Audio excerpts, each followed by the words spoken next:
This is one of my favorite things to do is making these wreaths with the word in the middle. And I thought I would show you a little version today. Um, Usually I start doing the lettering first, and I think I'm going to do that now. I'm going to try this with, let's do this with soft black since I've already got it in my, in my brush. Thinning it down just a little bit.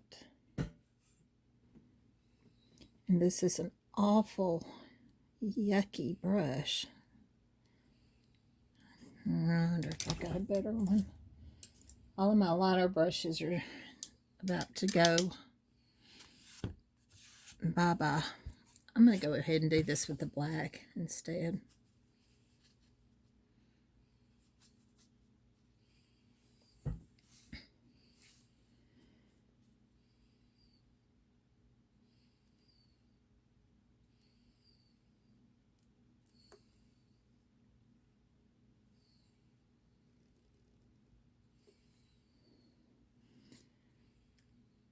As I've said many times, I think of this more as line work instead of writing.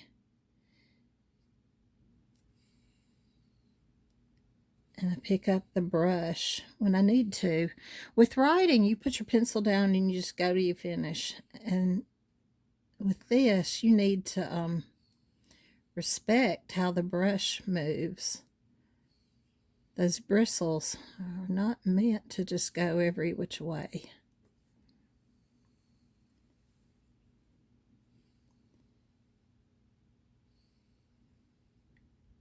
So I try to line.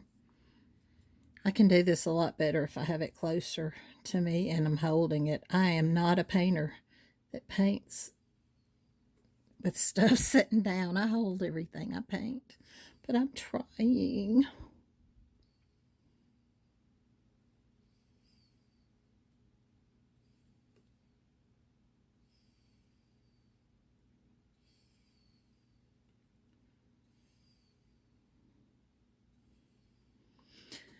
I would hold my brush straighter if it weren't for the camera.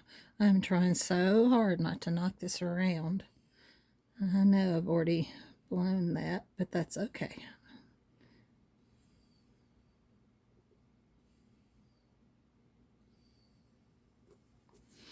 Okay, now once you've got your lining done, you come back and you add a thicker line to your natural downstrokes.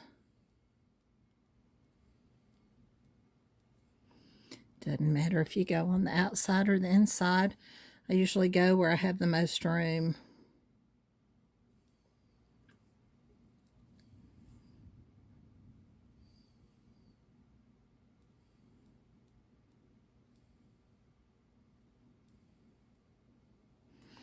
And hopefully can correct some of my boo-boos.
There we go. I've gone ahead and I've outlined and based the rose because this is the one painting that we're actually going to do floating. And I wanted it to be dry. So outlined it with lamp black. And this is Bright Salmon, I think. Let's see. Yes, it's Bright Salmon. And I'm going to go ahead and draw my lines first. I wet my brush and I drag it through my brown and then my white. And try to get the water off of the ferrule. I've drawn a circle with my white charcoal pencil, but I don't want to follow that circle. It's just a guideline. So I'm going to go to both sides, twirling in and out, picking up more paint as I need it.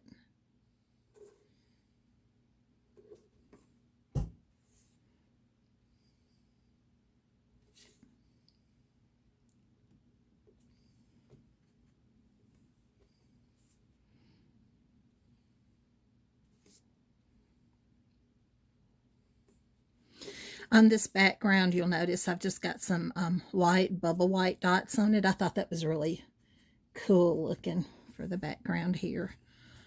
Now I'm going to do another line.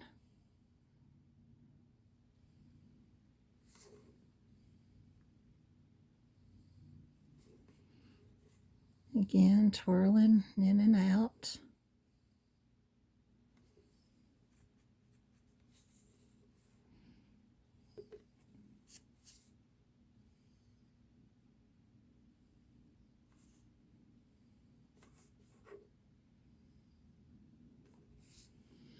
And one more, doing the same thing.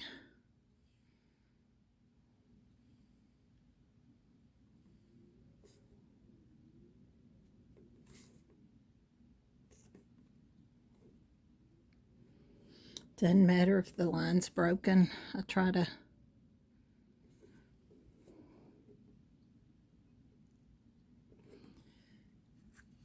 add lines where I think it would go naturally.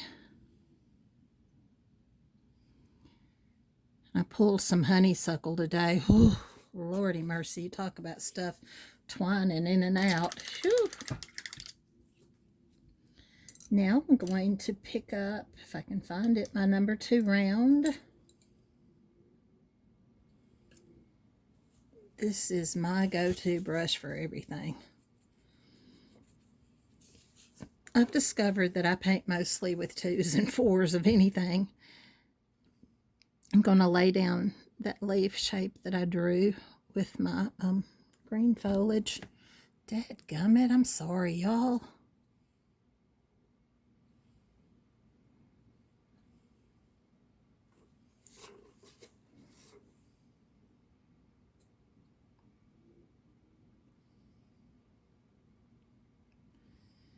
And then just paint the shape of that in.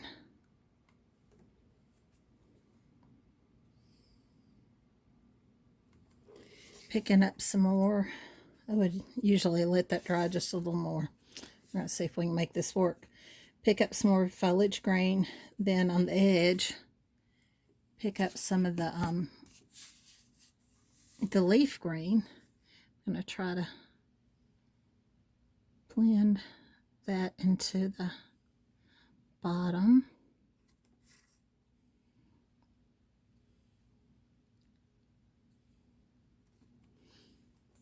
Then I'm going to wipe that foliage green, the paint out of my brush as much as I can, and then just drag it through the leaf green again so that I can paint that center line, the vein line. Pretty cool. Then I've got a little bit of true ochre on my brush. Let's see if I can add just a little of that to the top to give it, it's not really a highlight, just a little more dimension.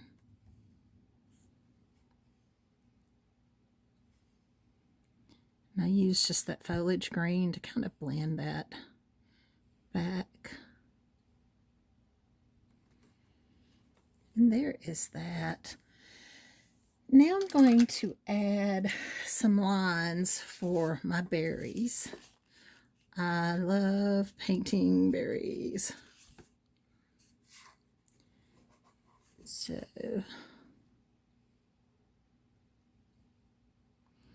kind of make my lines jagged. The first time when I was painting the sample, I kept trying to make the dot of the eye a berry. Oh, mercy.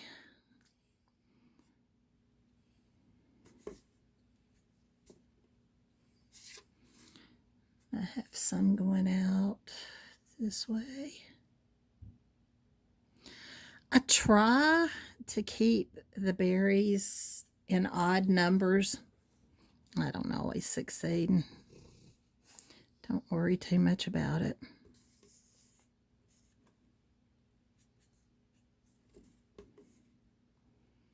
Just have the lines coming off of your vines.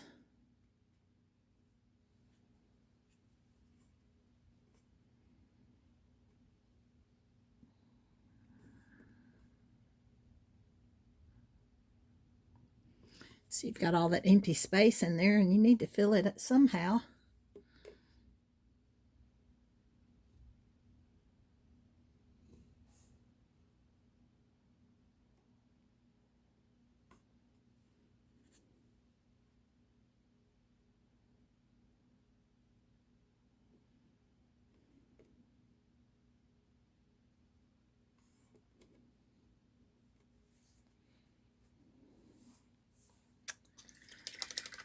Now I'm going to add these little, I don't even know what they are, little loop-de-loops.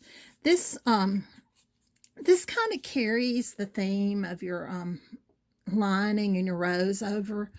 You want to blend things together so that they just don't totally stand out. So just draw a line and I put little loops on it and leaves.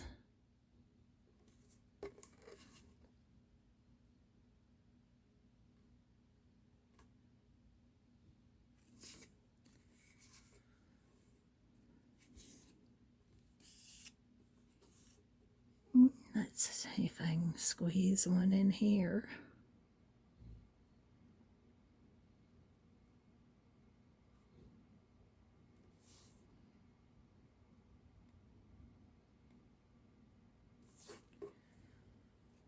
Let's see, had one going out over here. Every single one of these should turn out differently so that, you know, no two are alike. And don't worry if they aren't just alike.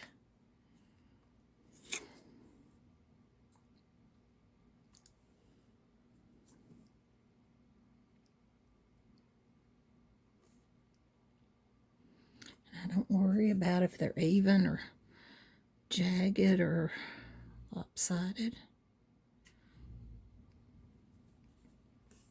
These are meant to be free-flowing.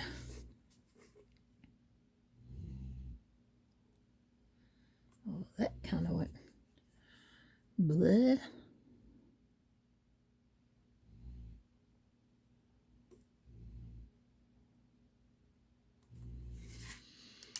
All right. Now I'm going to pick up a number 2 filbert. And I'm going to load it with the foliage green. And then just dip it down into the leaf green. I'm going to make some free-flowing leaves. Put down.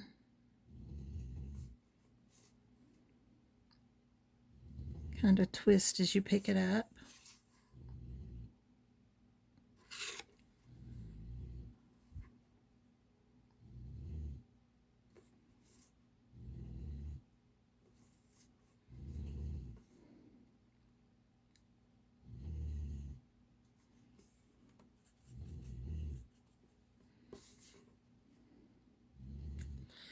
Let's see here.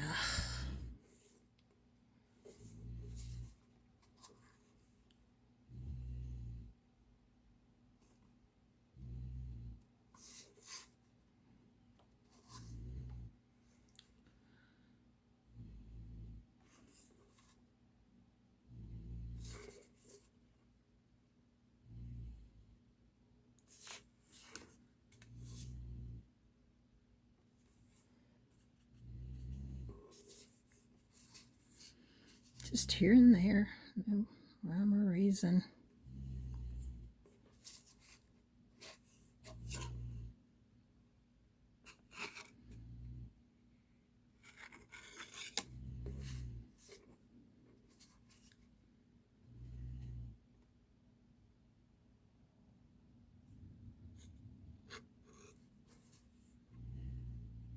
Leaves on a tree go every which way, so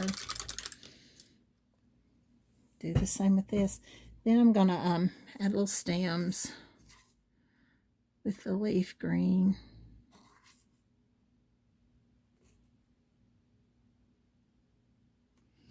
Just have them join a stem somewhere.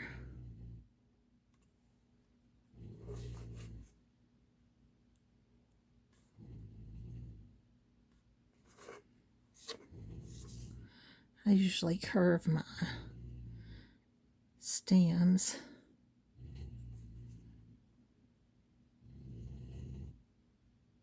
It's fine for them to cross over because that's what leaves do.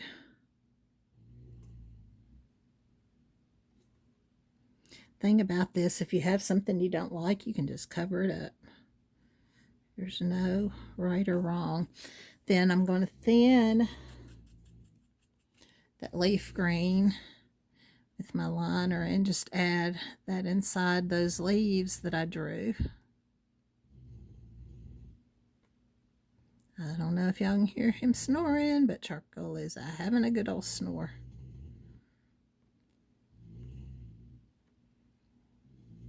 He's such a good puppy dog.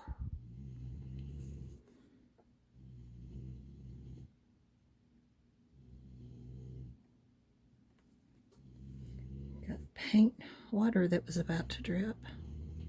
Have to be careful so that you get all the water off your brush so that it doesn't make a big old blob. And like I say about everything, it's just paint and you can usually fix it. There we go. Now I'm going to get some scarlet, and let's see if we can float some shading inside of this rose to make it come a little more to life.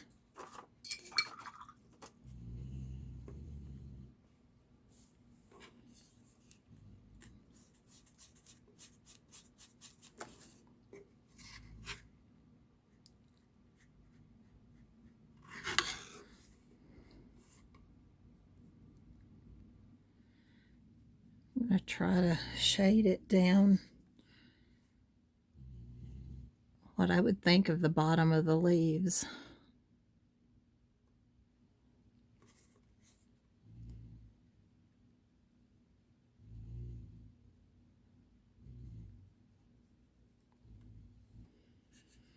I think I smeared my black at some point when I was doing this.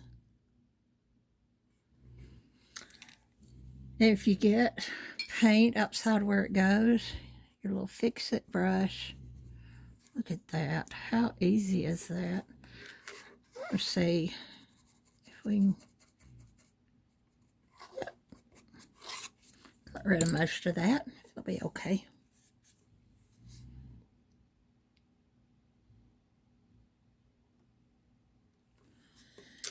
And let's pick up some melon and maybe add some highlights to the top of the petals, what I'm calling the top.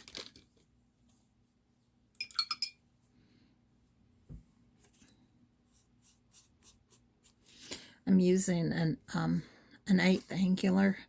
This one's the Chris Hoy brush. It's pretty good.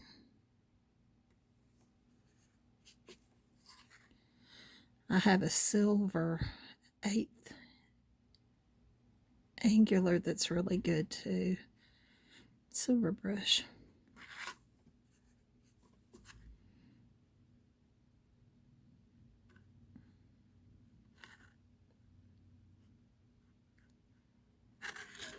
Now I would do a better job if I wasn't sitting here. And I got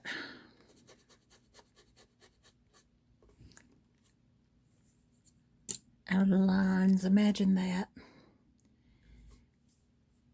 And I'll probably give that another coat, probably with white to get it better. Now, getting back to my 2-inch, or rather my number 2 round, I'm going to start adding berries using Deep Midnight Blue. Kind of think of them as blueberries. They don't have to be perfectly round. They don't have to see that eye looks like the blueberries. They don't have to be all the same size.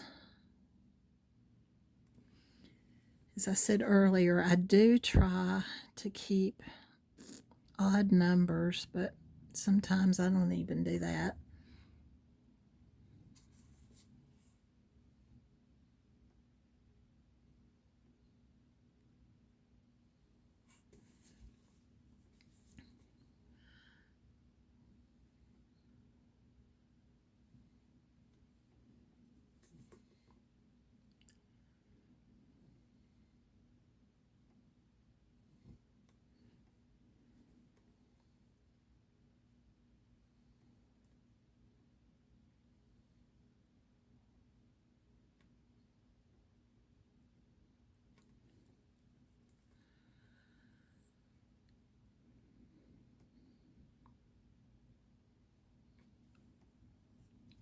I try to add some down on the stems too, so they don't look like they're going, oh, screaming berries.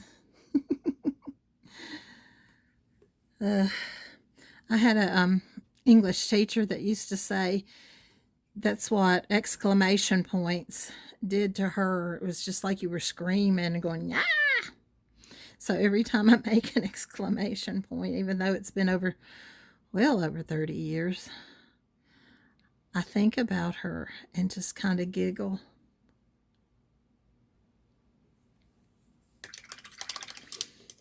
And that'll let those dry, and let's go see if I can get some white and maybe brighten up the ends of those roses, the petals.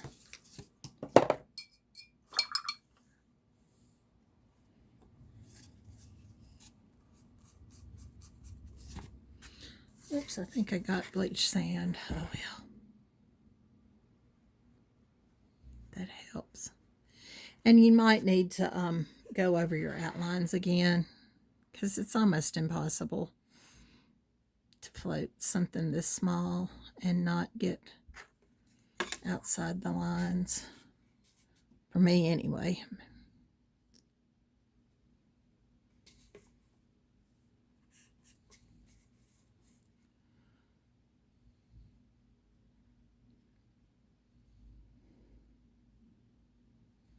Doesn't that make a difference?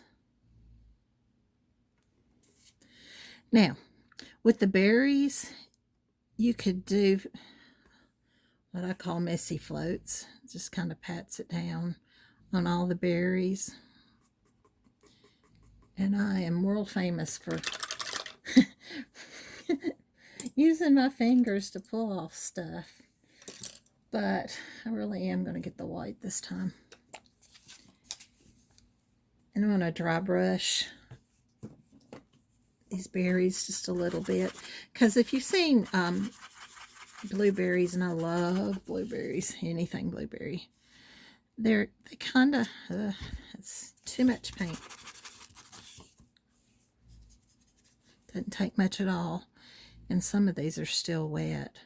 But anyway, you'll see that blueberries have a, I did not need to do that. That one was way, way wet.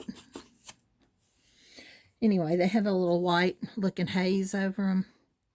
Ooh, I almost tried to get that eye again.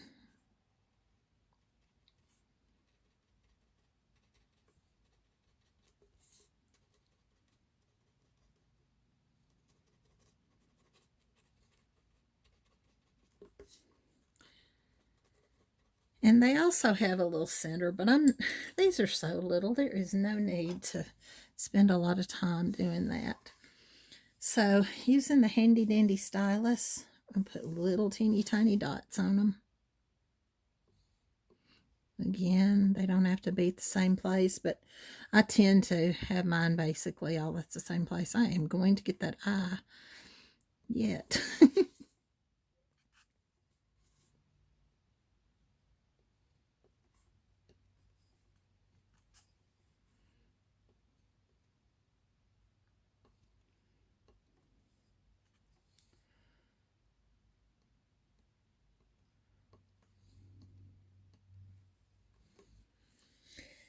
And now using the filbert brush again,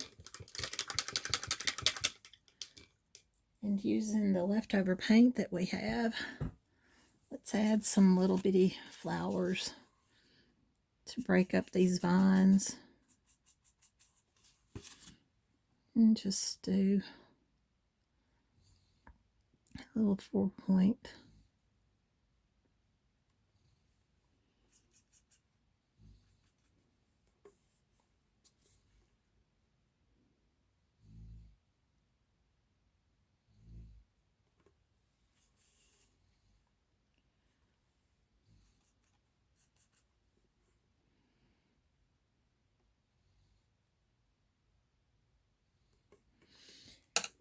And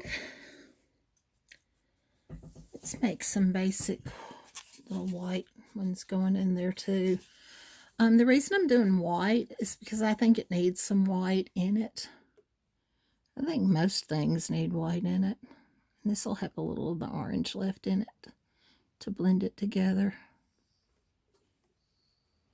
Little 4 points, little 4 petals again.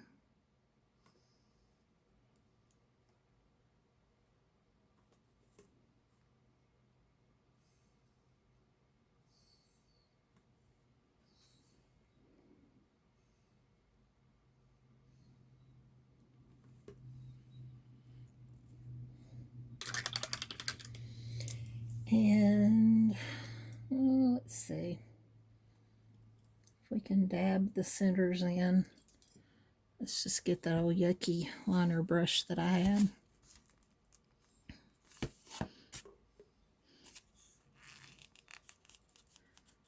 Let's see, that Tuscan red is still on there, so I'm going to blend that with the scarlet for those little flower centers. Just dab some little dots around them.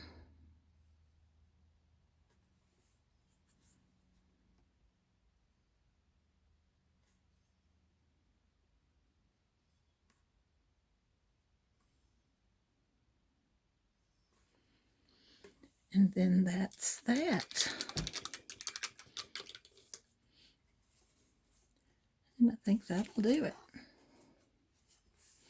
It's similar to the one that I did. I would outline that black again,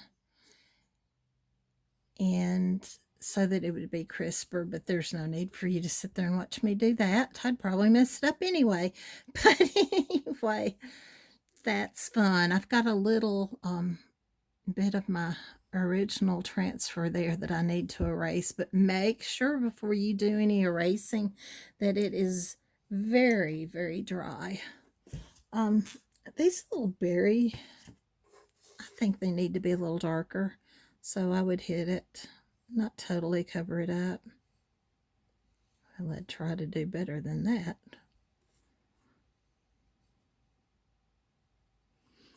But anyway, I think that's okay. Alrighty, the next one and the last one will be the church.